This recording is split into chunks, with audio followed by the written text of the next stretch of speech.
Welcome back to ನಮ್ಮದೊಂದು ಹೊಸ ವೀಡಿಯೋಕ್ಕೆ. ಈ ಒಂದು ವೀಡಿಯೋಗೆ ಯಾವುದ್ರ ಬಗ್ಗೆ ಇನ್ಫಾರ್ಮೇಷನ್ ಕೊಡಕತ್ತೀನಿ ಅಂದರೆ, ಸೊ ಆಪ್ಷನ್ ಎಂಟ್ರಿ ಇನ್ನೇನು ಸ್ಟಾರ್ಟ್ ಮಾಡಿರ್ತೀರಿ ಅಥವಾ ಕೆಲವೊಂದಿಷ್ಟು ಮಂದಿ ಮಾಡಿರ್ತೀರಿ, ಇನ್ನೂ ಮಾಡಬೇಕು ಅಂತ ಅಂದ್ಕೊಂಡಿರ್ತೀರಿ, ಲಿಸ್ಟ್ ಎಲ್ಲ ರೆಡಿ ಮಾಡಿ ಇಟ್ಕೊಂಡು ಕೂತಿರ್ತೀರಿ. ಬಟ್ ನಿಮಗೆ ಈ ಒಂದು ಮಿಸ್ಟೇಕ್ ಮಾಡಲಿಲ್ಲ ಅಂದರೆ ಪಕ್ಕಾ ಸೀಟ್ ಅಲಾಟ್ಮೆಂಟ್ ಆಗುತ್ತೆ. ಇದ್ರಾಗಿರ್ತಕ್ಕಂಥ ಒಂದು ಮಿಸ್ಟೇಕ್ ನೀವು ಮಾಡಿದ್ರು ಸಹ ನಿಮಗೆ ಸೀಟ್ ಅಲಾಟ್ಮೆಂಟ್ ಆಗೋದಿಲ್ಲ. ಸೊ ಈ ಒಂದು ಮಿಸ್ಟೇಕ ಮಾಡೋಕ್ಕೆ ಹೋಗಬಾರ್ದು. ನೀವೇನಾದರೂ ಮಾಡಿದ್ರೆ ಎಡಿಟಿಂಗ್ ಟೈಮ್ ಐತಿ, ಎಡಿಟ್ ಮಾಡ್ಕೊಳ್ರಿ. ಸೊ ಒಂದು ಸಲ ಚೆಕ್ ಮಾಡ್ಕೊಳ್ರಿ ಏನೇನೈತಿ ಏನಿಲ್ಲ ಅಂಥೇಳಿ. ವಿಡಿಯೋ ಎಂಡ್ವರೆಗೂ ನೋಡಿರಿ, ಯಾಕಂದರೆ ಪ್ರತಿಯೊಂದು ಪಾಯಿಂಟು ಸಹ ನಿಮಗೆ ಸೀಟ್ ಸಿಗ್ತೈತೋ ಇಲ್ಲ ಅನ್ನೋದು ಕನ್ಸಿಡರ್ ಮಾಡ್ತೈತಿ. ಯಾಕಂದ್ರೆ ಅಂಥ ಇಂಪಾರ್ಟೆಂಟ್ ಪಾಯಿಂಟ್ ನಾನು ತಂದೀನಿ. ಸೊ ವಿಡಿಯೋ ಎಂಡ್ವರೆಗೂ ನೋಡಿರಿ, ನಿಮ್ಮ ಫ್ರೆಂಡ್ಸಿಗೆಲ್ಲ ಶೇರ್ ಮಾಡಿರಿ. ಯಾಕಂದ್ರೆ ಅವ್ರು ಏನಾದರೂ ತಪ್ಪು ಮಾಡಿದ್ರು ಅಂದರೆ ಅವರಿಗೆ ಸೀಟ್ ಸಿಗೋದು ತಪ್ಪೈತಿ, ಬೇರೆ ಯಾರಿಗೂ ಸಿಕ್ಬಿಡ್ತೈತಿ. ಸೊ ಆ ರೀತಿ ಆಗೋದು ಕರೆಕ್ಟಾಗಿ ನೀವು ಆಪ್ಷನ್ ಎಂಟ್ರಿಯನ್ನು ಮಾಡಬೇಕು ಅನ್ನೋ ಉದ್ದೇಶದಿಂದ ಈ ಒಂದು ವಿಡಿಯೋ ಮಾಡೈತಿ. ಸೊ ಎಂಡ್ವರೆಗೂ ನೋಡಿರಿ, ಪ್ರತಿಯೊಂದು ಪಾಯಿಂಟು ಅರ್ಥ ಆಗೋ ಲೆವೆಲಿಗೆ ಹೇಳ್ತೀನಂತ. ಸೊ ಬರ್ರಿ, ಇವಾಗ ನೀವು ಆಪ್ಷನ್ ಎಂಟ್ರಿ ಮಾಡಬೇಕಾದ್ರೆ ನಿಮ್ಗೆ ಯಾವುದೇ ರೀತಿ ಲಿಮಿಟ್ ಇರೋದಿಲ್ಲ. ನೀವು ಎಷ್ಟು ಬೇಕಾದಷ್ಟು ಮಾಡ್ಬೋದು. ಇವಾಗ ಕಾಲೇಜಸ್ ನೀವು 50 ಹಾಕ್ಬೋದು, 100 ಹಾಕ್ಬೋದು, 200 ಹಾಕ್ಬೋದು, 500 ಹಾಕ್ಬೋದು, 1000 ಹಾಕ್ಬೋದು, ಎಷ್ಟು ಬೇಕಾದಷ್ಟು. ಓವರಾಲ್ ಕರ್ನಾಟಕದಲ್ಲಿ KE ಅಂಡರ್ ಬರ್ತಕ್ಕಂಥ ಪ್ರತಿಯೊಂದು ಕಾಲೇಜ್ ನೀವೇ ಆ್ಯಡ್ ಮಾಡ್ಕೋಬೋದು, ಯಾವುದೇ ರೀತಿ ಅಭ್ಯಂತರ ಇಲ್ಲ. ಓಕೆ, ಸೊ ಹೆಂಗೆ ಸ್ಟಾರ್ಟ್ ಮಾಡಬೇಕು? ಇವಾಗ ಆಪ್ಷನ್ ಎಂಟ್ರಿ ಮಾಡ್ತಿರ್ತೀರಿ, ನಂಬರ್ 1 ಸ್ಟಾರ್ಟ್ ಮಾಡಿದರೆ, ಇವಾಗ ಒಂದು ಕಾಲೇಜ್ ಸೆಲೆಕ್ಟ್ ಮಾಡ್ಕೊಂಡಿರಿ. ಫಾರ್ ಎಕ್ಸಾಂಪಲ್ ಯಾವುದಾದ್ರೂ ಆಗಿರಲಿ, ಅದು ಅಗ್ರಿಕಲ್ಚರ್ ಆಗಿರಲಿ, ಇಂಜಿನಿಯರಿಂಗ್ ಆಗಿರಲಿ, what ever it is. So number 1 option number 1 start ಆಯಿತು ಅಂದರೆ ಕಂಟಿನ್ಯೂ ಆಗ್ತಿರ್ಬೇಕು ನಂಬರ್. ನೀವು ಎಷ್ಟಾದರೂ ಕಾಲೇಜ್ ಆ್ಯಡ್ ಮಾಡಿರಿ, 1 2 3 4 5 6 7 8 9 10 ಅಪ್ ಟು 1000 ಮಾಡ್ತೀರಾ ಅಂದರೆ 1000 ಮಾಡಿರಿ, ಏನೂ ಅಭ್ಯಂತರ ಇಲ್ಲ. ನಂಬರ್ ಏನಿರ್ಬೇಕಂದ್ರೆ ಕಂಟಿನ್ಯೂ ಆರ್ಡ್ರಲ್ಲಿ ಇರಬೇಕು, ಒಂದು ನಂಬರ್ ಮಿಸ್ ಆಗಿರಬಾರ್ದು. ಇವಾಗ 1 to 10 ಮಾಡಿರ್ತೀರಾ, 11 ಮಾಡಲ್ಲ, ಸೊ ಡೈರೆಕ್ಟ್ 12ಗೆ ಹೋಗ್ತೀರಾ. ಅಥವಾ 10 ಮಾಡಿರ್ತೀರಾ, ಅಗೇನ್ ಮತ್ತೇನು 10 ಹಾಕ್ತೀರಾ. ಸೊ ಆ ರೀತಿ ತಪ್ಪಾಗಿ ನಂಬರ್ನ ನೀವು ಮಾಡಿದ್ರೆ ನಿಮಗೆ ಅಂದರೆ 10 ಅಷ್ಟೇ ರೀಡ್ ಆಗುತ್ತೆ ಮಷೀನಲ್ಲಿ, ನೆಕ್ಸ್ಟ್ ಮುಂದಿನ ನಂಬರ್ ರೀಡ್ ಆಗೋದಿಲ್ಲ. ಇಟ್ ಮೀನ್ಸ್ ಇವಾಗ ನೀವು 1 ಎಷ್ಟಪ್ಪ ನಿಮ್ಮ ಕಾಲೇಜಲ್ಲಿ 1 ಒಂದು 50 ಕಾಲೇಜ್ ಲಿಸ್ಟ್ ನಿಮ್ಮ ಹತ್ರ ಇದೆ. 50 ಕಾಲೇಜನ್ನು ನೀವು ಸೆಲೆಕ್ಟ್ ಮಾಡಿದ್ದೀರಾ, ಆಪ್ಷನ್ ಎಂಟ್ರಿ ಮಾಡಬೇಕಂತ ಇದ್ದೀರಾ. ಸೊ ಅವಾಗ ನಿಮ್ಗೇನಾಗುತ್ತೆ, 1 2 3 4 ಈ ಥರ ಎಲ್ಲ ಕಂಟಿನ್ಯೂ 50 ಮಾಡಿರ್ತೀರ. ಬಟ್ ಮಿಡಲ್ ಏನು ಮಾಡಿರ್ತೀರ ಅಂದರೆ 10 ಆದಮೇಲೆ 11 ಬರೀಬೇಕಲ್ಲ, ಪ್ರಿಯಾರಿಟಿ ನಂಬರ್ ಅಥವಾ ಆಪ್ಷನ್ ನಂಬರ್ 10 ಅಂತ ಬರೀಬೇಕು. ನೀವೇನು ಮಾಡ್ತೀರಾ ಗೊತ್ತಾಗದೆ 10 ಆದಮೇಲೆ ಹೊಳ್ಳಿ ರಿಟರ್ನ್ 10 ಬರೀತೀರ. ಅಥವಾ ಇವಾಗ 40 ಆದಮೇಲೆ ಹಾಗೆ 41 ಬರೀಬೇಕು, ಬಟ್ ನೀವು 40 ರಿಪೀಟಾಗಿ ಬರೀತೀರ. ಸೊ ಈ ರೀತಿ ಬರೆಯೋದ್ರಿಂದ ಏನಾಗುತ್ತಂದರೆ, ಅದು ನೀವೆಲ್ಲಿ ಮಿಸ್ಟೇಕ್ ಮಾಡಿರ್ತೀರ ನೋಡಿ. ಇವಾಗ 10 ನಂಬರನ್ನು 2 ಸಲ ಬರೆದಿದ್ರೆ ಅಂದರೆ ಅಲ್ಲಿಗೆ ಸ್ಟಾಪ್ ಆಗಿಬಿಡುತ್ತೆ, ಮುಂದಿನ ನಂಬರ್ ರೀಡೇ ಮಾಡೋದಿಲ್ಲ. ಸೊ ಅಲ್ಲೇ ಸ್ಟಾಪ್ ಆಗುತ್ತೆ. ಇವಾಗ 10 ಬರೆದಿರ್ತೀರ, ಆಮೇಲೆ 11 ಬರೆಯಲ್ಲ, 12 ಬರೆದ್ಬಿಡ್ತೀರ ಡೈರೆಕ್ಟ್. ಸೊ ಆ ರೀತಿ ಬರೆದ್ರೆ ಅಲ್ಲಿ ಪ್ರಿಯಾರಿಟಿ ಗ್ಯಾಪ್ ಆಗ್ಬಿಡುತ್ತೆ. ಸೊ ಗ್ಯಾಪ್ ಆದಾಗ ಕಂಪ್ಯೂಟರ್ ಏನು ಮಾಡುತ್ತೆ ಅಂದರೆ, ಮಷಿನ್ ಏನು ಮಾಡುತ್ತೆ ಅಂದರೆ ಅಲ್ಲಿಗೆ ಸ್ಟಾಪ್ ಮಾಡಿಬಿಡುತ್ತೆ. ಸೊ ಮುಂದೆ ರೀಡ್ ಮಾಡೋದೇ ಇಲ್ಲ. ಸೊ ಅದಕ್ಕೆ ಈ ರೀತಿಯಾಗಿ ಆದರೆ ಸೊ ನಿಮ್ಮ ಪ್ರಿಯಾರಿಟಿ ವೈಸ್ ಮೇಲಿನ ಪ್ರಿಯಾರಿಟಿ ಏನಿರುತ್ತೆ ಅದಕ್ಕಷ್ಟೇ ನೋಡುತ್ತೆ. ಕೆಳಗಡೆ ಇರೋ ಕಾಲೇಜಸ್ಸು ರೀಡೇ ಆಗೋದಿಲ್ಲ ಮಷೀನಲ್ಲಿ. ಸೊ ಅದಕ್ಕೆ ನಂಬರನ್ನು ಅಂದರೆ ಪ್ರಿಯಾರಿಟಿ ಆರ್ಡರ್ನ 1 2 ಕರೆಕ್ಟಾಗಿ ಕೊಡಬೇಕು. 1 2 3 4 5 6 7 8 9 ಈ ಥರ ಎಷ್ಟು ಕಾಲೇಜ್ ಇದೆ ಆ ಥರ ಕೊಡಬೇಕು. ಮತ್ತು ಇನ್ನೊಂದು ಡೌಟ್ ಮುಖ್ಯವಾದ ಏನಪ್ಪ ಅಂದ್ರೆ, ನೀವು ಕಾಲೇಜ್ ಆ್ಯಡ್ ಮಾಡಬೇಕಾದ್ರೆ ಎಷ್ಟು ಬೇಕಾದಷ್ಟು ಕಾಲೇಜ್ ಆ್ಯಡ್ ಮಾಡ್ಬೋದು, ಪ್ಲಸ್ ಎಷ್ಟು ಬೇಕಾದಷ್ಟು ಕೋರ್ಸು ಸಹ ಆ್ಯಡ್ ಮಾಡ್ಬೋದು. ಇವಾಗ ನಾ ಅಗ್ರಿಕಲ್ಚರ್ ಮಾಡ್ತೀನಿ ಅಂತೇಳಿ ಅಗ್ರಿಕಲ್ಚರ್ ಅಷ್ಟೇ ಆ್ಯಡ್ ಮಾಡಬೇಡ್ರಿ. ಪ್ಲಸ್ ಹಾಗೆ ಅಗ್ರಿಕಲ್ಚರ್ ಆದಮೇಲೆ ಹಾರ್ಟಿಕಲ್ಚರ್ ಮಾಡಿ, ಇಂಜಿನಿಯರಿಂಗ್ ಮಾಡ್ಬೋದು, ನರ್ಸಿಂಗ್ ಮಾಡ್ಬೋದು, B.Pharma ಮಾಡ್ಬೋದು, ಫಿಸಿಯೋಥೆರಪಿ ಮಾಡ್ಬೋದು, ರೇಡಿಯಾಲಜಿ ಮಾಡ್ಬೋದು. ಇನ್ನೂ ಸುಮಾರು ಎಷ್ಟು KE ಅಂಡರ್ ಬರ್ತಾವಲ್ಲ ಪ್ರತಿಯೊಂದು ಕೋರ್ಸು ಸಹ ನೀವು 1 by 1 ಪ್ರಿಯಾರಿಟಿ ವೈಸ್ ಕೊಡ್ಬೋದು. ನಿಮಗೆ ಯಾವುದೇ ರೀತಿ ಲಿಮಿಟ್ ಇಲ್ಲ, ಆ ರೀತಿ ಕೊಡ್ಬೋದು. ಮತ್ತು ಇನ್ನೊಂದು ಮೇನ್ ಹೇಳಬೇಕಪ್ಪ ಅಂತಂದರೆ, ಎವ್ರಿ 2 ಮಿನಿಟ್ಸ್ಗೊಮ್ಮೆ ಅಂದರೆ ಪ್ರತಿ 2 ನಿಮಿಷಕ್ಕೊಮ್ಮೆ ನೀವು ರಿಪ್ರೆಸ್ ಮಾಡ್ತಾ ಇರಬೇಕು. ಅಂದರೆ ರಿಪ್ರೆಸ್ ಇನ್ ದ ಸೆನ್ಸ್ ಅಲ್ಲಿ ನೀವು ಸೇವ್ ಆ್ಯಂಡ್ ಅಪ್ಡೇಟ್ ಕೊಡ್ತಾ ಇರಬೇಕು. Save and next, so next ಅದನ್ನು ಅಪ್ಡೇಟ್ ಮಾಡ್ತಾ ಇರಬೇಕು. ಸೊ ಅಪ್ಡೇಟ್ ಮಾಡೋದ್ರಿಂದ ವೆಬ್ಸೈಟಲ್ಲಿ ಗೊತ್ತಾಗುತ್ತೆ ಇವರು ಆಪ್ಷನ್ ಎಂಟ್ರಿ ಮಾಡೋರು ಎಚ್ಚರಿದಾರ, ಮಕ್ಕೊಂಡಿಲ್ಲ ಅಂದರೆ ಲಾಗೌಟ್ ಆಗೋದು ಈ ರೀತಿ ಪ್ರಾಬ್ಲಮ್ ಆಗೋದಿಲ್ಲ. ಈಗ ನೀವೇನಾದರೂ ಹಾಗೆ ಕುಂತ್ರಿ ಅಂದರೆ ಸರ್ವರ್ ಇಶ್ಯೂ ಹೋಗ್ಬಿಡುತ್ತೆ. ಯಾರು ಹ್ಯಾಕ್ ಮಾಡಿರೋರು ಇರ್ತಾರೆ ಅಂತ ಹೇಳ್ಬಿಟ್ಟು ಅವ್ರು ಅದನ್ನು ಲಾಗೌಟ್ ಮಾಡ್ತಾರೆ, ಅನ್ಅಥರೈಸ್ಡ್ ಆಕ್ಸೆಸ್ ಅಂತೇಳಿ ಕೊಡ್ತಾರೆ. ಸೊ ಆ ರೀತಿ ಮಾಡೋಕ್ಕೆ ಹೋಗ್ಬೇಡ್ರಿ. ಮತ್ತು ಅಪ್ಡೇಟ್ ಎಲ್ಲ ನೀವು ಇವಾಗ ಆಪ್ಷನ್ ಎಂಟ್ರಿ ಮಾಡಿರ್ತೀರ, ಅಪ್ಡೇಟು ಮಾಡಿರ್ತೀರ, ನಂದು ಇವಾಗ ಸಾಕು ಇಷ್ಟು ಕಾಲೇಜ್ ಆ್ಯಡ್ ಮಾಡಿದ್ದೀನಿ ಸಾಕು ಅಂತೇಳಿ ಬಿಡ್ತೀರ.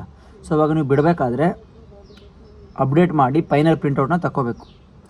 ಫೈನಲ್ ಪ್ರಿಂಟೌಟ್ ತೊಗೊಂಡಾದಮೇಲೆ ಏನು ಮಾಡೋದಂದರೆ, ಆ ಫೈನಲ್ ಪ್ರಿಂಟೌಟ್ನ ಒಮ್ಮೆ ನೋಡಿ, A to Z ಫಸ್ಟಿಂದ ಎಂಡ್ವರೆಗೂ ನೋಡಿರಿ. ನೀವು ಎಷ್ಟು ಆಪ್ಷನ್ ಎಂಟ್ರಿ ಮಾಡಿರ್ತೀರಲ್ಲ, ಕೆಲವೊಂದು ವಿದ್ಯಾರ್ಥಿಗಳದ್ದು ಫಸ್ಟಿಂದ ಲಾಸ್ಟ್ವರೆಗೂ ಹಾಕ್ಕೊಂಡೋಗಿದ್ದು ಲಾಸ್ಟಿಂದ ಫಸ್ಟ್ವರೆಗೂ ಬಂದುಬಿಡುತ್ತೆ. ಸೊ ಆ ರೀತಿ ಆಗೋದಾಗಬಾರ್ದು. ಒಂದು ಸಲ ಆಪ್ಷನ್ ಎಂಟ್ರಿ ಎಲ್ಲ ಮಾಡಿದ್ಮೇಲೆ ಲಾಸ್ಟಿಗೆ ಒಂದು ಸಲ ಪ್ರಿಂಟೌಟ್ ತೊಗೊತೀರ ನೋಡಿ, ಪ್ರಿಂಟೌಟ್ನ ಒಂದು ಸಲ ನೋಡಿ ಕರೆಕ್ಟ್ ಆಯ್ತಾ ಇಲ್ಲ, ಆಪ್ಷನ್ ಎಂಟ್ರಿ ನೀವು ಹಾಕಿರೋ ಥರನೇ ಇದೆಯಾ ಅಥವಾ ಇಂಟರ್ಚೇಂಜ್ ಆಗಿದೆಯಾ, ಕೆಳಗಿರೋದು ಮೇಲಿರೋದು ಕೆಳಗೆ, ಆ ರೀತಿ ಆಗೋ ಚಾನ್ಸ್ ಇರುತ್ತೆ. ಸೊ ಆ ರೀತಿ ಆಗಿದೆಯಾ ಇಲ್ಲ ಅಂತ ಒಂದು ಸಲ ಚೆಕ್ ಮಾಡ್ಕೊಳ್ಳಿ. ಆ ರೀತಿ ಆಗಬಾರ್ದು. ಸೊ ಕೆಲವೊಂದು ವಿದ್ಯಾರ್ಥಿಗಳಿಗೆ ಆಗಿದೆ. ಸೊ ನೀವು ಚೆಕ್ ಮಾಡ್ಕೊಳ್ಳಿ. 1ರಿಂದ 100 ಕಾಲೇಜೆಲ್ಲ ಎಂಟರ್ ಮಾಡಿರ್ತೀರ, ನಿಮ್ಮ ಕಾಲೇಜೆಲ್ಲ ನೀವು ಹಾಕಿರೋ ಆರ್ಡ್ರಲ್ಲೇ ಇದೆಯಾ ಅಥವಾ ಬೇರೆ ಇದೆಯಾ ಅಂಥೇಳಿ ಅದನ್ನು ಒಂದು ಸಲ ಚೆಕ್ ಮಾಡ್ಕೋಬೇಕು. ಮತ್ತಿನ್ನು ಇದು ಆದಮೇಲೆ ಇವಾಗ ಫಾರ್ ಎಕ್ಸಾಂಪಲ್ಲು ಒಂದು ಕೋರ್ಸು, ಇಂಜಿನಿಯರಿಂಗ್ ಕೋರ್ಸು ಹಾಕಿರ್ತೀರ. ಇವಾಗ 1ರಿಂದ 100 ಇಂಜಿನಿಯರಿಂಗ್ ಕಾಲೇಜ್ ಹಾಕಿರ್ತೀರ ಪ್ರಿಯಾರಿಟಿ ವೈಸ್. ಅದು ಮೇ ಬಿ ನೀವು ಇಂಜಿನಿಯರಿಂಗ್ ಆದರೂ ಹಾಕ್ರಿ ಫಸ್ಟು, ಅಥವಾ ಅಗ್ರಿಕಲ್ಚರ್ ಹಾಕ್ರಿ, ನರ್ಸಿಂಗ್ ಆದರೂ ಹಾಕ್ರಿ, ನಿಮ್ಮ ಇಷ್ಟ ಯಾವ್ದು ಹಾಕ್ತೀರಾ ನಿಮಗೆ ಬಿಟ್ಟಿದ್ದು. ಸೊ ಫಸ್ಟಿಂದ 100 ಕಾಲೇಜ್ ನಿಮಗೆ ಇಷ್ಟ ಆಗಿರೋ ಹಾಕಿರ್ತೀರ. ಸೊ ಅದಾದಮೇಲೆ ನೆಕ್ಸ್ಟ್ ಬೇರೆ ಕೋರ್ಸಿಗೆ ಹೋಗ್ತೀರಾ. ಅಂದರೆ ಇವಾಗ ಇಂಜಿನಿಯರಿಂಗ್ ಆದಮೇಲೆ ಬೇರೆ ಕೋರ್ಸ್ ಅಗ್ರಿಕಲ್ಚರ್ ಹಾಕ್ಬೇಕು ನಾನು. ಸೊ ಇದು ಇಂಜಿನಿಯರಿಂಗ್ 1ಇಂದ ಸ್ಟಾರ್ಟ್ ಮಾಡಿರ್ತಾರೆ, ಅಗ್ರಿಕಲ್ಚರ್ ಮತ್ತೆ 1ಇಂದ ಸ್ಟಾರ್ಟ್ ಮಾಡಬೇಕಾ ಅಂತ ಡೌಟು. ಯಾವುದೇ ಹಂಗಿಲ್ಲ. ಇವಾಗ 1ರಿಂದ ಇಂಜಿನಿಯರಿಂಗ್ ಕಾಲೇಜ್ 100 ಹಾಕಿರ್ತೀರ ಅಂದಮೇಲೆ 100ಕ್ಕೆ ಇಂಜಿನಿಯರಿಂಗ್ ಕಾಲೇಜ್ ಸ್ಟಾಪ್ ಆಗುತ್ತೆ, ಮುಂದೆ ಅಗ್ರಿಕಲ್ಚರ್ ಕಾಲೇಜ್ ಸ್ಟಾರ್ಟ್ ಆಗುತ್ತೆ. ಸೊ ಅವಾಗ ನೀವೇನು ಮಾಡಬೇಕು ಅಂದರೆ 101ರಿಂದ ಸ್ಟಾರ್ಟ್ ಮಾಡಬೇಕು, ಅಥವಾ ನೀವು ಎಲ್ಲಿ ಸ್ಟಾಪ್ ಮಾಡಿರ್ತೀರ ಅಲ್ಲಿಂದ ನೆಕ್ಸ್ಟ್ ನಂಬರನ್ನು ಕಂಟಿನ್ಯೂ ಮಾಡಬೇಕು. ಇವಾಗ 40ಕ್ಕೆ ಸ್ಟಾಪ್ ಮಾಡಿದರೆ 41ರಿಂದ ಸ್ಟಾರ್ಟ್ ಆಗಬೇಕು. ಈ ರೀತಿಯಾಗಿರಬೇಕು. ಇವಾಗ ಅಗ್ರಿಕಲ್ಚರು ಇಷ್ಟು ಕಾಲೇಜ್ 15 ಕಾಲೇಜ್ ಮಾಡಿದ್ದೀನಿ, ಸೊ ನೆಕ್ಸ್ಟ್ ಇಂಜಿನಿಯರಿಂಗ್ ಮಾಡ್ತಾಯಿದ್ದೀನಿ, ಅದು 1ಇಂದ ಕೊಡ್ತಾಯಿನಿ. ಸೊ ಆ ಥರ ಮಾಡೋದಲ್ಲ. ಇವಾಗ ಅಗ್ರಿಕಲ್ಚರ್ ಕಾಲೇಜು 1ರಿಂದ 100 ಹಿಂಗೆಲ್ಲ ಒಂದೇನೋ ಕಾಲೇಜ್ 100 ಅಷ್ಟಿಲ್ಲ. ಸೊ ಒಂದು 100 ಮಾಡಿದ್ದೀರಾ ಅಂದರೆ ನೆಕ್ಸ್ಟು ಮಾಡಬೇಕಾಗಿರೋದು ಏನಂದರೆ ಇಂಜಿನಿಯರಿಂಗ್ ಸ್ಟಾರ್ಟ್ ಮಾಡ್ತೀರಾ. ಇಂಜಿನಿಯರಿಂಗ್ ಸ್ಟಾರ್ಟ್ ಮಾಡಬೇಕಾದ್ರೆ ಇವಾಗ 100 ಕಾಲೇಜ್ ಇದೆ ಹಾಕಿದ್ರೆ ಅಂದರೆ ಕಂಟಿನ್ಯೂ ನಂಬರು 101ರಿಂದ ಕಂಟಿನ್ಯೂ ಮಾಡಬೇಕು. ಏನಾದರೂ ಮಿಡ್ಲಲ್ಲಿ ಏನಾದರೂ ಮಿಸ್ ಮಾಡಿದ್ರೆ ಇವಾಗ ಇದು 100 ಆಗಿದೆ, ನಾನು 1ಇಂದ ಸ್ಟಾರ್ಟ್ ಮಾಡ್ತೀನಿ, ಇದು ಬೇರೆ ಕೋರ್ಸ್ ಅಲ್ಲ ಅಂತೇಳ್ಬಿಟ್ಟು ಆ ಥರ ತಿಳ್ಕೊಬೇಡಿ. ಮಷೀನಲ್ಲಿಗೆ ರೀಡ್ ಮಾಡಲ್ಲ, ಜಸ್ಟ್ 100 ಡಿಜಿಟ್ವರೆಗೂ ಅಷ್ಟೇ ರೀಡ್ ಮಾಡುತ್ತೆ. ಕರೆಕ್ಟಾಗಿ ಎಂಟರ್ ಮಾಡಬೇಕು. ಸೊ ಇದಾದಮೇಲೆ ಇವಾಗ ನಾನು ಬರೀ ಅಗ್ರಿಕಲ್ಚರ್ ಅಷ್ಟೇ ಮಾಡ್ತೀನಿ, ನಾನು ಅಗ್ರಿಕಲ್ಚರ್ ಫೀಲ್ಡ್ ಥ್ರೂ ಅಷ್ಟೇ ಹೋಗ್ತೀನಿ ಅಂಥೇಳಿ ಜಸ್ಟ್ ಕೇವಲ ಅಗ್ರಿ ಕಾಲೇಜ್ ಅಷ್ಟೇ ಆ್ಯಡ್ ಮಾಡಬೇಡ್ರಿ. ಸೇಫರ್ ಸೈಡ್ ನಿಮ್ಮ ಬ್ಯಾಕ್ ಸಪೋರ್ಟಿಗೆ ಅಂತಾನೆ ಬೇರೆ ಕೋರ್ಸ್ಗಳು ಆ್ಯಡ್ ಮಾಡ್ಕೊಳ್ಳಿ. ಅಕಸ್ಮಾತ್ ನಿಮ್ಮ ರ್ಯಾಂಕ್ ಎಲ್ಲ ಚಲೋ ಇತ್ತು, ಸಿಕ್ತಿತ್ತು, ಓಕೆ, ಅಂದರೂ ಸಹ ರಿಸ್ಕ್ ಬೇಡ. ಹೆಚ್ಚಿಗೆ ಕಾಲೇಜನ್ನು ಆ್ಯಡ್ ಮಾಡ್ಕೊಳ್ಳಿ. ಹೆಚ್ಚಿಗೆ ಕಾಲೇಜ್ ಆ್ಯಡ್ ಮಾಡ್ಕೊಳ್ಳೋದ್ರಿಂದ ಜಾಸ್ತಿ ರಿಸ್ಕ್ ಆಗೋದಿಲ್ಲ ನಿಮಗೆ. ಬೇರೆ ಅಗ್ರಿಕಲ್ಚರಲ್ ಕಾಲೇಜ್ ಸಿಗಲಿಲ್ಲ, ಸೊ ಮುಂದೆ ಏನು ಮಾಡ್ತೀರಾ, 1 ವರ್ಷ ಮನೇಲೇ ಕೂರ್ತೀರಾ, ಇಲ್ಲ ತಾನೆ ಬೇರೆ ಯಾವುದಾದ್ರೂ ಕೋರ್ಸ್ ಸಿಕ್ಕಾದ್ರೂ ಜಾಯ್ನ್ ಆಗ್ಬೋದು, 1 ವರ್ಷ ಡಿಗ್ರಿನಾದರೂ ಮುಗಿಸ್ಕೋಬೋದು. ಸೊ ಆ ರೀತಿ ಥಿಂಕ್ ಮಾಡ್ಕೊಂಡು ಇನ್ನೊಂದು ಸ್ವಲ್ಪ ಹೆಚ್ಚಿಗೆ ಕಾಲೇಜನ್ನು ಆ್ಯಡ್ ಮಾಡಿ, ಬೇರೆ ಕೋರ್ಸನ್ನು ಆ್ಯಡ್ ಮಾಡಿ. ಇವಾಗ ನೀವು ಅಗ್ರಿಕಲ್ಚರ್ ಮಾಡ್ತೀನಿ ಅಂತ ಹೇಳ್ಬಿಟ್ಟು ಅಗ್ರಿಕಲ್ಚರ್ ಅಷ್ಟೇ ಆ್ಯಡ್ ಮಾಡಬೇಡಿ. ನಿಮ್ಮ ರ್ಯಾಂಕಿಗೆ ಸಿಗ್ಬೋದು, ಸಿಗ್ದೇ ಇರ್ಬೋದು, ಕಾಂಪಿಟೇಷನ್ ಜಾಸ್ತಿಯಾಗಿ. ಎಲ್ಲಾದರೂ ಪ್ರೆಡಿಕ್ಟ್ ಮಾಡಿರ್ತೀರ, ಯಾರಾದರೂ ಯೂಟ್ಯೂಬರ್ಸ್ ಹೇಳಿರ್ತಾರೆ ಈ ರ್ಯಾಂಕಿಗೆ ನಿಮಗೆ ಪಕ್ಕಾ ಸೀಟ್ ಸಿಗುತ್ತೆ ಅಂತ ಹೇಳ್ಬಿಟ್ಟು. ಈ ವರ್ಷ ಹೆಚ್ಚು ಕಮ್ಮಿಯಾಗಿ ಸೀಟ್ ಸಿಗಲಿಲ್ಲ, ಅವಾಗ ಏನು ಮಾಡ್ತೀರಾ, ಹೆಚ್ಚು ಕಮ್ಮಿ ಬೇರೆ ಕೋರ್ಸಿಂದು ಸಹ ನೀವು ಸೀಟ್ನ ಆ್ಯಡ್ ಮಾಡಿರಬೇಕು, ಆಪ್ಷನ್ ಎಂಟ್ರಿಲಿ ಆ್ಯಡ್ ಮಾಡಿರಬೇಕು. ಇದು ಮೇನ್ ಇಂಪಾರ್ಟೆಂಟು. ಜಾಸ್ತಿ ಮಾಡಿ, ಆ್ಯಸ್ ಮಚ್ ಆಸ್ ಪಾಸಿಬಲ್. ಇಲ್ಲೇ ನಿಮಗೆ ಲಿಮಿಟ್ ಇಲ್ಲ, ದುಡ್ಡು ಕೊಡಲ್ಲ, ಏನಿಲ್ಲ, ಜಾಸ್ತಿ ಕಾಲೇಜಸ್ನ ಆ್ಯಡ್ ಮಾಡಬೇಕು. ಸೊ ಹೆಂಗಿರಬೇಕು ನಿಮ್ಮ ಆಪ್ಷನ್ ಎಂಟ್ರಿ, ಲೈಕ್ ಇನ್ನಂದರೆ ಫಸ್ಟಿಗೆ ಬರ್ತಕ್ಕಂಥದ್ದು ಲೈಕ್ ನಿಮ್ಮ ರ್ಯಾಂಕಿಗಿಂತ ಜಾಸ್ತಿ, ಅಂದರೆ ನಿಮಗೆ ಟಾಪ್ ಕಾಲೇಜಲ್ಲೇ ಇರಬೇಕು ಫಸ್ಟ್ ಪ್ರಿಯಾರಿಟಿಲಿ ಇರೋದು. Priority in the sense top, ನಿಮಗೆ ಅದು ಡ್ರೀಮ್ ಕಾಲೇಜ್ ಆಗಿರಬೇಕು. ಆ ರೀತಿ ಇರೋದಿದ್ದರೆ ಫಸ್ಟಿಗೆ ಅದ್ರ ಪ್ರಿಯಾರಿಟಿ ಕೊಡಿ. ಸೊ ಹೈಯೆಸ್ಟ್ ಪ್ರಿಯಾರಿಟಿ ಹೆಂಗಂದರೆ ಫಸ್ಟಲ್ಲಿ ಇರ್ತಕ್ಕಂಥ ಕಾಲೇಜ್ಗಳಿಗೆ ಜಾಸ್ತಿ ಪ್ರಿಯಾರಿಟಿ ಸಿಗುತ್ತೆ. ಅಂದರೆ ಅವರು ಆಪ್ಷನ್ ನೋಡಬೇಕಾದ್ರೆ ಫಸ್ಟಿಂದ ನೋಡ್ಕೊಂಡು ಬರ್ತಾರೆ. ಇವಾಗ ಫಾರ್ ಎಕ್ಸಾಂಪಲ್ ಫಸ್ಟ್ ಕಾಲೇಜ್ ನೀವೇನಾದರೂ GK ಅಥವಾ ಇಂಜಿನಿಯರಿಂಗ್ ಮಾಡೋರಾಗಿದ್ದರೆ RV ಕಾಲೇಜು, MS ರಾಮ ಈ ರೀತಿ ಕೊಟ್ಟಿರ್ತೀರ. ಸೊ ಮೇಲಿರೋದನ್ನ ನೋಡ್ಕೊಂಡು ಬರ್ತಾರೆ, ಈ ರ್ಯಾಂಕಿಗೆ ಇವು ವಿದ್ಯಾರ್ಥಿಗೆ ಸಿಗುತ್ತಾ ಇಲ್ಲ ಅಂತ ಹೇಳ್ಬಿಟ್ಟು. ಆಮೇಲೆ ಕೆಳಗಡೆ ಅದ್ರ ಕೆಳಗೆ ಯಾವ್ದು ಹಾಕಿದ್ದಾನೆ ಅದು ಸಿಗುತ್ತಾ ಇಲ್ಲ ಅಂತಬಿಟ್ಟು ಹಿಂಗೆ ಮೇಲಿಂದ ಕೆಳಗೆ ಬರ್ತಾರೆ, ಕೆಳಗಿಂದ ಮೇಲೆ ಹೋಗಲ್ಲ, ಓಕೆನಾ. ಸೊ ಮೇಲಿಂದ ನೋಡ್ಕೊಂಬಂದು ಕೆಳಗಿರೋ ಅಲ್ಲೊಂದು ಕಾಲೇಜು ನಿಮಗೆ ಅಲಾಟ್ ಆಗುತ್ತೆ ನಿಮ್ಮ ರ್ಯಾಂಕಿಗೆ ತಕ್ಕಂಗೆ. ಸೊ ಇದಾಯಿತು. ಇನ್ನು ಫಸ್ಟ್ ಆಪ್ಷನ್ ಯಾವುದಂದರೆ ನಿಮ್ಮ ಡ್ರೀಮ್ ಕಾಲೇಜ್, ಅದು ನಂಗೆ ಬೇಕೇ ಬೇಕು, ಲೈಕ್ ಅದಕ್ಕೋಸ್ಕರ ನಾನು ಲಾಸ್ಟ್ವರೆಗೂ ವೇಟ್ ಮಾಡ್ತೀನಿ ಅನ್ನೋದಿದ್ದರೆ ಸೊ ಫಸ್ಟ್ ಪ್ರಿಯಾರಿಟಿಲಿ ಆ ಒಂದು ಕಾಲೇಜ್ ಕೊಡಿ. ಸೊ ಇನ್ನು ಸೆಕೆಂಡ್ ಯಾವ ಥರ ಇರಬೇಕು ಅಂದರೆ ಮಾಡ್ರೇಟ್ ಲೆವೆಲ್, ಅದು ಚೆನ್ನಾಗಿದೆ, ಓಕೆ ಪರವಾಗಿಲ್ಲ, ಅದಕ್ಕೆ ಹೋಗ್ತೀನಿ, ನನ್ನ ಬೇಕಾಗಿರೋ ಕಾಲೇಜ್ ಸಿಗಲಿಲ್ಲ, ಇದು ಸಿಕ್ಕರೂ ಸಹ ಇದಕ್ಕೆ ಹೋಗ್ತೀನಿ, ನಂಗೆ ಓಕೆ ಪರವಾಗಿಲ್ಲ ಅನ್ನೋದಿದ್ದರೆ ಒಂದಿಷ್ಟು ಕಾಲೇಜ್ ಆದಮೇಲೆ ಈ ಒಂದಿಷ್ಟು ಕಾಲೇಜನ್ನು ಕೊಡ್ರಿ. ಅಂದರೆ ಫಸ್ಟು ಡ್ರೀಮ್ ಕಾಲೇಜ್, ಈ ಕಾಲೇಜಿಗೆ ನಾನು ಹೋಗಲೇಬೇಕು, ನಂಗೆ ಇದು ಬೇಕೇ ಬೇಕು ಅನ್ನೋದಿದ್ದರೆ ಫಸ್ಟ್ ಪ್ರಿಯಾರಿಟಿಗೆ ಅದನ್ನು ಕೊಡಿ. ಸೆಕೆಂಡ್ ಪ್ರಿಯಾರಿಟಿ ಅಂದರೆ second priority in the sense ನೀವು ಒಂದು 100 ಕಾಲೇಜ್ ನಿಮಗೆ ಡ್ರೀಮ್ ಕಾಲೇಜ್ ಇರುತ್ತೆ, 100 ಇರಲ್ಲ, ಒಂದು 20-30 ಇರುತ್ತೆ ಅಂದ್ಕೊಳ್ಳಿ. 20-30 ಟಾಪ್ ಕಾಲೇಜ್ ಕೊಟ್ಟಿರ್ತೀರ, ಅದಾದಮೇಲೆ ಅವು ಸಿಗಲ್ಲ ನಿಮ್ಮ ರ್ಯಾಂಕಿಂಗ್ ಅಂತ ನಿಮ್ಗೆ ಗೊತ್ತಿರುತ್ತೆ. ಸೊ ಅಂದರೂ ಸಹ ಸೇಫರ್ ಸೈಡ್ ಕೆಲವೊಂದಿಷ್ಟು ಕಾಲೇಜ್ನ ಆ್ಯಡ್ ಮಾಡಿರಬೇಕು. ಫಾರ್ ಎಕ್ಸಾಂಪಲ್ ಇವಾಗ ಲೈಕ್ ಒಂದು ಲೆವೆಲ್ಲಿಗೆ ನಿಮ್ಮ ರ್ಯಾಂಕಿಗೆಲ್ಲ ಸಿಗ್ತಕ್ಕಂಥ ಕಾಲೇಜ್ಗಳು ಒಂದು ಅವನು ಸಹ ಆ್ಯಡ್ ಮಾಡಬೇಕು, ಅದನ್ನು ಸೇಫರ್ ಸೈಡ್ ಕಾಲೇಜ್ ಅಂತ ಅಂತಾರೆ. ಸೊ ಇನ್ನು ಥರ್ಡ್ ಲೈಕ್ ಮುದ್ರಲ್ಲೇ 3 ಸ್ಟೆಪ್ಪಲ್ಲಿ ಬರಬೇಕಂದ್ರೆ 3ನೇದರಲ್ಲಿ ಲೈಕ್ ನನ್ನ ರ್ಯಾಂಕಿಗೆ ಇದು ಈಸಿಯಾಗಿ ಸಿಕ್ಬಿಡುತ್ತೆ, ಈ ಒಂದು ಕಾಲೇಜಸ್ ನಾನು ಫಸ್ಟ್ ರೌಂಡಲ್ಲೇ ಸಿಕ್ಬಿಡುತ್ತೆ ಅನ್ನೋ ಒಂದು ಅಂಥ ಕಾಲೇಜ್ಗಳನ್ನ ಥರ್ಡ್ ಫುಲ್ಲು ಲಾಸ್ಟಲ್ಲಿ ಹಾಕಿ, ಫುಲ್ಲು ಲಾಸ್ಟ್ ಫಸ್ಟಲ್ಲಿ ಚೆನ್ನಾಗಿರೋ ಒಳ್ಳೊಳ್ಳೆ ಕಾಲೇಜ್ ಇರೋದನ್ನ ಹಾಕಿ. ಅಂದರೆ ಟಾಪ್ ಅದು ನಿಮ್ಗೆ ಸಿಗಲ್ಲ, ನಿಮ್ಮ ರ್ಯಾಂಕಿಗೂ ವೇಟ್ ಮಾಡಿದ್ರೆ ಲಾಸ್ಟ್ ರೌಂಡಲ್ಲಿ ಮೇ ಬಿ ಸಿಕ್ಬೋದು, ಸಿಕ್ಕದೇನೆ ಇರ್ಬೋದು, ಆ ಥರ ಕಾಲೇಜ್ಗಳು ಹಾಕಿ. ಅದಾದಮೇಲೆ ನಿಮಗೆ ನಿಮ್ಮ ರ್ಯಾಂಕಿಗೆ ಸಿಕ್ಕಿರೋದಕ್ಕೆ ನಾವು ಹೋಗೋಕ್ಕೆ ರೆಡಿ ಇದ್ದೀನಿ ಅನ್ನೋ ಲೆವೆಲ್ಗಳು, ಅಂದರೆ ನಿಮ್ಮ ರ್ಯಾಂಕಿಗೆ ಒಂದು ಸ್ವಲ್ಪ ಹೆಚ್ಚು ಕಮ್ಮಿ ನಿಯರಲ್ಲಿರೋ ಒಂದಿಷ್ಟು ಕಾಲೇಜ್ಗಳು, ಚೆನ್ನಾಗಿರೋ ಕಾಲೇಜ್ಗಳನ್ನ ಆ್ಯಡ್ ಮಾಡಿ. ಇನ್ನು ಫುಲ್ ಲಾಸ್ಟ್ ಕೆಳಗಡೆ ಬಂದಂಗೆ ಹೆಂಗಂದರೆ ನಿಮ್ಮ ರ್ಯಾಂಕಿಗೆ ಈಸಿಯಾಗಿ ಸಿಕ್ಬಿಡ್ಬೇಕು ಅಂಥ ಕಾಲೇಜಸ್ನ ಹಾಕಿ.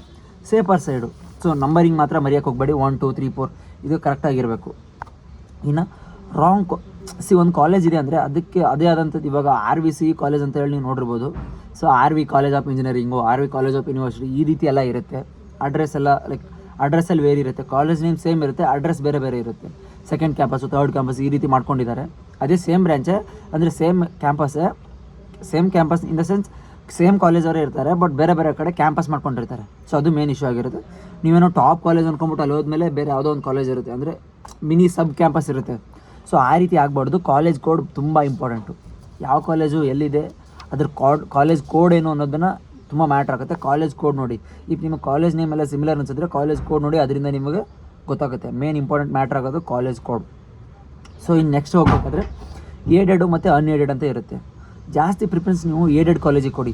ಯಾಕಂದರೆ ಏಡೆಡ್ ಕಾಲೇಜಲ್ಲಿ ಕಂಪೇರ್ ಟು ಅನ್ಏಡೆಡ್ ಕಾಲೇಜ್ಗೂ ಕಂಪೇರ್ ಮಾಡಿದ್ರೆ ಫೀಸ್ ತುಂಬ ಕಮ್ಮಿ ಇರುತ್ತೆ. ಏಡೆಡ್ ಕಾಲೇಜಲ್ಲಿ ತುಂಬ ಕಮ್ಮಿ ಇರುತ್ತೆ ಕಂಪೇರ್ ಟು ಅನ್ಏಡೆಡಲ್ಲಿ ಜಾಸ್ತಿ ದುಡ್ಡು ಕಟ್ಟಬೇಕು. ಬಟ್ ಏಡೆಡಲ್ಲಿ ಅಷ್ಟೊಂದು ಕಟ್ಟೋದಿಲ್ಲ, ತುಂಬ ಕಡಿಮೆ ಇರುತ್ತೆ ಫೀಸ್ ಎಲ್ಲ ಕಂಪೇರ್ ಟು ಅನ್ಏಡೆಡು. ಸೊ ಏಡೆಡ್ನ ಚೆನ್ನಾಗಿ ನೋಡ್ಕೊಳ್ಳಿ. ಅನ್ಏಡೆಡು ಒಂದು ಸ್ವಲ್ಪ ಇಗ್ನೋರ್ ಮಾಡಿ, ಅಂದರೆ ಕೆಳಗಡೆ ಕೊಡಿ ಅದನ್ನ. ಏಡೆಡು ಅಂದರೆ ಕಮ್ಮಿ ಫೀಸ್ ಇರುತ್ತೆ, ನಿಮಗೆ ಹೆಲ್ಪ್ ಆಗುತ್ತೆ, ದುಡ್ಡು ವೇಸ್ಟ್ ಮಾಡ್ಕೊಳ್ಳೋಕೆ ಹೋಗಬೇಡಿ. ಸೊ ಇನ್ನು ಕಟಪ್ ಹೆಂಗೆ ನೋಡಬೇಕು, ಯಾವ ಇಯರ್ ನೋಡಬೇಕು ಅಂತ ಹೇಳಿ ನಿಮ್ಗೇನಾದರೂ ಬೇಕಾಗಿದ್ರೆ, ಸೊ ಲಾಸ್ಟ್ 2-3 ಇಯರ್ಸ್ ನೋಡಿ ಎಕ್ಸಾಕ್ಟ್. ಇವಾಗ 2026 ನೀವು ಬರಿತಾ ಇದ್ದೀರಾ ಅಂದರೆ 2025, 24, 23 ಈ ರೀತಿ 3-4 ವರ್ಷದ್ದು ರ್ಯಾಂಕನ್ನು ವೇರಿ ಮಾಡಿ, ಕಟಪ್ ಲಿಸ್ಟನ್ನು ವೇರಿ ಮಾಡಿ. ಸೊ ಅವಾಗ ನಿಮಗೆ ಗೊತ್ತಾಗುತ್ತೆ ಯಾವುದು ಒಂದು ಒಳ್ಳೆಯದು ಅಂತ, ಎಷ್ಟು ರ್ಯಾಂಕಿಗೆ ಸೇಫರ್ ಸೈಡ್ ಅಂತ ಹೇಳ್ಬಿಟ್ಟು ನಿಮ್ಗೆ ಗೊತ್ತಾಗುತ್ತೆ. 1 ಇಯರ್ ನೋಡಿದ್ರೆ ನಿಮಗೆ ಅಂದಾಜು ಸಿಗೋಲ್ಲ, ಎಕ್ಸಾಕ್ಟಾಗಿ ಸಿಗೋಲ್ಲ, ಮೇ ಬಿ ವೇರಿ ಆಗ್ತಿರುತ್ತೆ. ಸೊ ಅದಕ್ಕೆ 2-3 ವರ್ಷದ್ದು ಮಿನಿಮಮ್ ನೋಡಲೇಬೇಕು. ಇನ್ನಿದು ಆದಮೇಲೆ ನೆಕ್ಸ್ಟ್ ಕಾಲೇಜ್ ಸೈಡ್ ಹೆಂಗಿರಬೇಕು. ಇವಾಗ ನಾನು ಇಲ್ಲೇ ನಂಗೆ ನಿಯರ್ ಆಗುತ್ತೆ ಕಾಲೇಜು, ನಾನು ಹೋಗೋದು ಬರೋದು ಮಾಡ್ತೀನಿ ಅನ್ನೋದಿದ್ದರೆ ಓಕೆ. ಇಲ್ಲ ನಂಗೆ ಜರ್ನಿ ತುಂಬ ಆಗೋಂಥ ಕಾಲೇಜ್ಗಳು ಮಾಡ್ಕೋಬೇಡಿ, ಯಾಕಂದರೆ ತುಂಬ ಅಕಾಡೆಮಿಕ್ಸ್ ಮೇಲೆ ತುಂಬ ಎಫೆಕ್ಟ್ ಬೀಳುತ್ತೆ. ಹೋಗೋದು ಬರೋದು ಆಟಾಡೋದೆಲ್ಲ ತುಂಬ ಅಂದರೆ ತುಂಬ ಕಷ್ಟ. ಸೊ ನೋಡಿಕೊಂಡು ನಿಮಗೆ ಮನೆಯಿಂದ ನಿಯರ್ ಆಗೋ ಕಾಲೇಜ್ಗಳಿದ್ದರೆ ಅದು ನಿಮ್ಗೆ ಓಕೆ ಇದ್ದರೆ, ಆ ನಿಮ್ಮ ಬ್ರ್ಯಾಂಚಿಗೆ ನಿಮಗೆ ಕಲಿಯೋಕ್ಕೆಲ್ಲ ಇಷ್ಟ ಇದ್ದರೆ ಸೊ ಓಕೆ ಮಾಡ್ಕೋಬೋದು. ಇಲ್ಲ ತುಂಬ ದೂರ ಆಗುತ್ತೆ, ಅದು ಯಾರು ಓಡಾಡ್ಬೇಕು ಹಂಗೆ ಅಂತ ಇದ್ದರೆ ಸೊ ಬೆಟರ್ ಬೇರೆ ಕಾಲೇಜನ್ನ ಸೆಲೆಕ್ಟ್ ಮಾಡ್ಕೊಳ್ಳಿ. ಹಾಸ್ಟೆಲ್ ಗೀಸ್ಟೆಲ್ ಇರೋಂಥದ್ದು ನಿಮಗೆ ಸೇಫ್ ಆಗಿರೋದು, ನಿಮಗೆ ಅಲ್ಲಿದ್ದರೆ ಓದೋಕ್ಕಾಗುತ್ತೆ ಹಂಗೆ ಅಂದ್ಕೊಳ್ಳೋದು ಮೊದಲೇ ಪ್ಲ್ಯಾನ್ ಮಾಡ್ಕೊಳ್ಳಿ. ಇದೆಲ್ಲ ಹೇಳಿದೆ ಅಲ್ವಾ. ಸೊ ಇನ್ನೂ ಏನಾದ್ರು ಡೌಟ್ ಇದ್ದರೆ ಕಮೆಂಟ್ ಮಾಡಿ ಕೇಳ್ಬೋದು. ಸೊ ಕಮೆಂಟ್ ಮಾಡೋಕ್ಕಾಗಲಿಲ್ಲ ಅಂದರೆ ಇನ್ಸ್ಟಾಗ್ರಾಮ್ ಐಡಿ ಡಿಸ್ಕ್ರಿಪ್ಷನಲ್ಲಿ ಕೊಟ್ಟಿರ್ತೀನಿ, ಅದಕ್ಕೆ ಬಂದು ಫಾಲೋ ಆಗಿ ನೀವು ಮೆಸೇಜ್ ಮಾಡ್ಬೋದು. ಸೊ ಇದಾಗಿತ್ತು. ಇದಿಷ್ಟು ಮಿಸ್ಟೇಕ್ ಮಾಡಲಿಲ್ಲ ಅಂದರೆ ಪಕ್ಕ ನಿಮ್ಮ ಆಪ್ಷನ್ ಎಂಟ್ರಿಲಿ ಇರೋ ಒಂದೆಲ್ಲ ಒಂದು ಕಾಲೇಜ್ ಸಿಕ್ಕೇ ಇದಂತೂ ಗ್ಯಾರಂಟಿ. ಸೊ ಚೆನ್ನಾಗಿರೋ ಆಪ್ಷನ್ ಎಂಟ್ರಿನ ಮಾಡಿ ನಿಮ್ಮ ಟೀಚರ್ಸ್ಗೂ ಸಹ ತೋರಿಸಿ, ಸರ್ ಹಿಂಗೆ ಮಾಡಿದ್ದೀನಿ, ಏನಾದರೂ ತಪ್ಪಾಗೈತಾ, ಇಲ್ಲ ನೋಡಿ ಸರ್ ನಮ್ಮೊಂದು ಸ್ವಲ್ಪ ಹೇಳಿ ಅಂತ ಹೇಳ್ಬಿಟ್ಟು ನಿಮ್ಮ ಟೀಚರ್ಸ್ನ ಕೇಳಿ ಅವ್ರ ಕಡೆಯಿಂದ ಕರೆಕ್ಟ್ ಗೈಡೆನ್ಸ್ ತೊಗೊಳ್ಳಿ. ನಿಮ್ಗೇನೋ ಗೊತ್ತಾಗಲಿಲ್ಲ ಅಂದರೆ ಸೋಷಿಯಲ್ ಮೀಡಿಯಾದಲ್ಲಿ ತುಂಬ ಜನ ಇದ್ದಾರೆ, ಕೆಲವೊಬ್ಬರು ತಪ್ಪಾಗೂ ಕೊಡ್ತಾರೆ, ಇನ್ನು ಕೆಲವೊಬ್ಬರು ಕರೆಕ್ಟಾಗೂ ಕೊಡ್ತಾರೆ. ಸೊ ನೋಡಿಕೊಂಡು ಯಾರ ಕಡೆಯಿಂದ ಸಜೆಷನ್ ತೊಗೊಂಡ್ರೆ ಚೆನ್ನಾಗಿರುತ್ತೆ ಅಂತ ಹೇಳ್ಬಿಟ್ಟು ನೋಡಿ ಮಾಡಿ ತೊಗೊಳ್ಳಿ. ಜಾಸ್ತಿ ಎಲ್ಲ ದುಡ್ಡು ಪೇ ಮಾಡಿ ಆ ಥರ ಎಲ್ಲ ಕೋಚಿಂಗ್ ಕೊಡ್ತೀವಿ ಹಂಗೆ ಅಂತ ಹೇಳ್ಬಿಟ್ಟು ಎಲ್ಲ ಇದು ಮಾಡೋಕ್ಕೆ ಹೋಗಬೇಡಿ. ಚೆನ್ನಾಗಿ ನಿಮ್ಗೆ ಯಾರು ಚೆನ್ನಾಗಿ ಅನ್ನಿಸ್ತಾರಲ್ಲ ಅವ್ರ ಹತ್ರ ಕೋಚಿಂಗ್ ತೊಗೊಂಡು ಅಥವಾ ಸಜೆಷನ್ ತೊಗೊಂಡು ಆಪ್ಷನಿಟಿ ಲಿಸ್ಟ್ ಮಾಡಿ ಅದನ್ನ ಅಪ್ಡೇಟ್ ಮಾಡಿ ಪ್ರಿಂಟೌಟ್ ತೊಗೊಳ್ಳಿ. ಪ್ರಿಂಟೌಟಲ್ಲಿ ಏನಾದರೂ ತಪ್ಪಿದೆಯಾ ಇಲ್ಲ ಅಂತ ಹೇಳ್ಬಿಟ್ಟು ಮತ್ತೊಮ್ಮೆ ಚೆಕ್ ಮಾಡಿ. ಯಾರಾದರೂ ಮಾಡಿದರೆ ಮತ್ತೊಮ್ಮೆ ನೋಡಿ, ಮಾಡಿಲ್ಲ ಅಂದರೆ ಇವಾಗ ಏನು ಹೇಳಿದಲ್ಲ ಇದು ಯಾವುದು ಮಿಸ್ಟೇಕ್ ಮಾಡಿದೆ ಆಪ್ಷನ್ ಎಂಟ್ರಿನ ಮಾಡಿ. ಈಸಿಯಾಗಿ ಆಗುತ್ತೆ, ಏನು ವರಿ ಮಾಡ್ಕೊಳ್ಳೋದಿಲ್ಲ. ಸೊ ಐ ಹೋಪ್ ನಿಮಗೆಲ್ಲ ಅರ್ಥ ಆಗಿದೆ ಅನಿಸುತ್ತೆ. ಇದಾಗಿತ್ತು ಇವತ್ತು ನೋಡೋದು. ಮತ್ತು ನೆಕ್ಸ್ಟ್ ವಿಡಿಯೋ ಸಿಗ್ತೀನಿ ಅಂತ. ಏನಾದರೂ ಡೌಟ್ ಇದ್ದರೆ ನೀವು ತೊಗೊಂಬರ್ರಿ, ಸೊಲ್ಯೂಷನ್ ನಾನು ತೊಗೊಂಬರ್ತೀನಿ ಅಂತೇಳಿ ಈ ಒಂದು ವಿಡಿಯೋ ಇಲ್ಲಿಗೆ ಮುಗಿಸ್ತೀನಿ. ಓಕೆ ಟಾಟಾ, ಬಾಯ್.